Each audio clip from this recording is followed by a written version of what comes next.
Yo, I got a simple video for you today.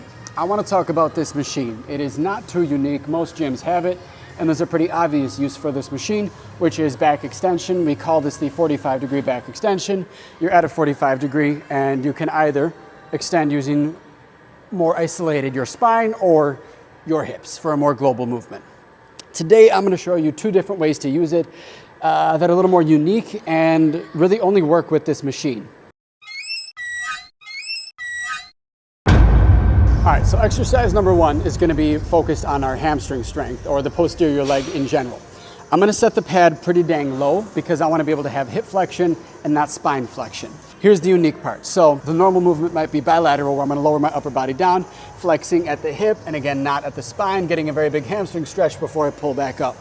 Challenging already, but oftentimes we have uneven or asymmetric hip strength or hip ability here. So to work on that, I'm going to take one leg out and eccentrically lower myself down. I'm stronger on the way down. If I have the strength, I'll pull myself back as well. Otherwise, I'm at least going to lower down, big hamstring stretch, place my leg back in, and then two legs up. Take that leg back out. Maybe I'll hold myself up to do so for a moment, lower myself down slowly. Oh boy, get that leg back under and pull myself back up. That is a very advanced exercise, but it is incredible. If you've ever tried this exercise, single leg, you know, is a big challenge, and it does go a long way. So I highly encourage this exercise if you have the ability to do it, and or if you want to work on an asymmetric imbalance of leg and you want to make them more symmetrical. All right, exercise number 2/3 here. I do want spine flexion or spine movement. So I'm going to raise the pad up a little bit. What you're going for is setting up the pad so that when you hop on, the hip bone is near, within an inch or two of the top of the pad. That way, your hips aren't necessarily bending. It is your spine that is allowed to get movement. So here's what we're gonna do. Depending on the orientation of your feet and how you twist, you can bias the anterior abdominal muscles or the posterior abdominal/core muscles. So part number one is gonna be an anterior focus. I'm gonna put my front leg forward and my back leg backward. I want both feet pressed up against the pad.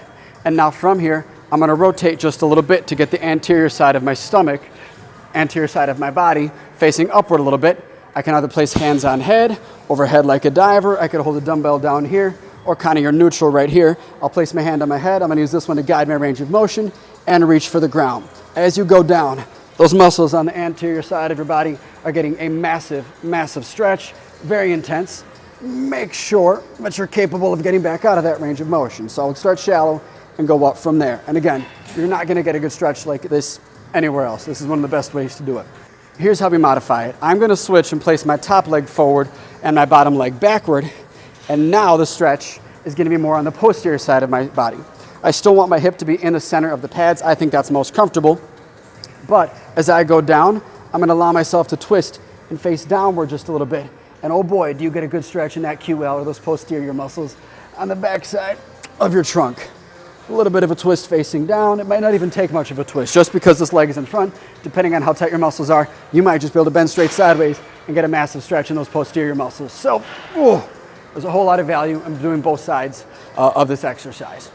A good rep scheme for this one might be upwards of 15 reps on each side. I like to think of these as these stabilizing muscles as endurance muscles. I want them to be able to hold up for a long period of time without getting sore, without getting weak. So rather than lower reps and heavy weight, I want higher reps, just so I can endure longer.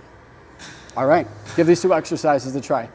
They're tough and they're good. I want to do a little quick summary here. If movement optimization is the goal here, your goal is not necessarily to have a super flexible spine.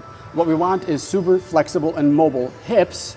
Not just flexible, but stable, strong too. So this is a great exercise to work on the posterior chain, those posterior leg muscles. Again, lengthening them and strengthening them.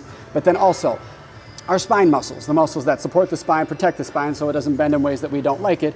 You benefit from having strong and stable spine muscles to maintain position, but also return back to normal position, meaning that when I'm doing that side bend, I'm flexing out my spine. I want to be strong enough to get out of a position like that. It behooves you to train in a large range of motion, so going all the way down as far as you can and potentially doing an isometric down there, meaning you hold the position down there and that stretch just a little bit and then come out of it. What that's going to do is it's going to strengthen you in a localized or a specified position, meaning that the muscles get stronger at specific lengths, meaning if I stretch it farther and farther, if I get to a new length I've not been to, I might be weak there. We're at higher risk of injury there. So if I get strong there, I can prevent or lower the risk of injury there. Long story short, what I'm saying is you want long and strong muscles. Goes a long way.